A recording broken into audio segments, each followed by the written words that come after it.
Ladies and gentlemen, gather around as we delve into a tale that dances on the delicate thread between imagination and reality. Welcome to a future that's both whimsical and warped, where time isn't just a concept, but a curiously coveted currency. In the whimsically warped world of tomorrow, time wasn't just a commodity, it was the hottest, trendiest currency around.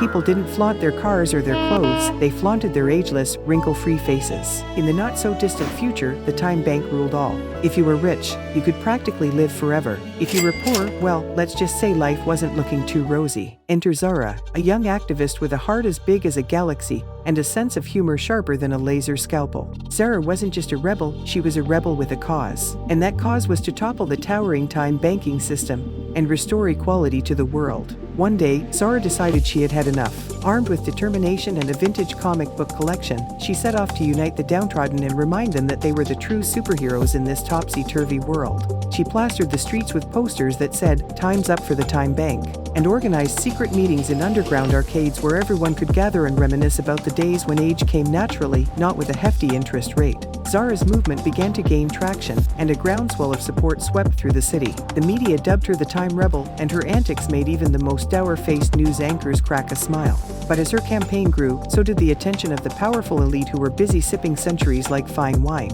Just when it seemed that the tides were about to turn, the Time Bank CEO, a wily old man who looked barely a day over 30, decided to confront Zara personally. Dressed in a bespoke suit that screamed time is money, he challenged her to a public debate. The day of the debate arrived, and a massive crowd gathered in the heart of the city. The Time Rebel and the CEO faced off, each armed with their wits and a PowerPoint presentation. Zara's slides showcased graphs depicting the growing divide between the haves and the have-nots, while the CEO's slides were mostly glamour shots of him posing with famous, eternally young celebrities. As the debate raged on, Zara pulled out her secret weapon, a canister of glittering golden sand. She declared that the sand contained time that she had gathered from willing donors who believed in her cause. With a mischievous grin, she tossed a handful of sand into the air, and it twinkled in the sunlight as it drifted down over the crowd. The CEO scoffed, calling it a cheap trick, but then something astonishing happened. The people who had been showered with the time-infused sand began to age. Wrinkles formed, gray hairs sprouted, and joints creaked. The crowd went from youthful exuberance to elderly wisdom in a matter of moments. The CEO's confident demeanor faltered as he stared at the crowd's sudden transformation.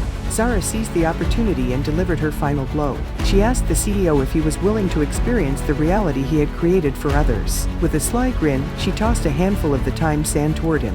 The CEO's smug grin melted into a horrified expression as he, too, began to age before the audience's eyes. In a matter of seconds, he went from a spry middle-aged man to a stooped elder, his once pristine suit now hanging off his shrunken frame.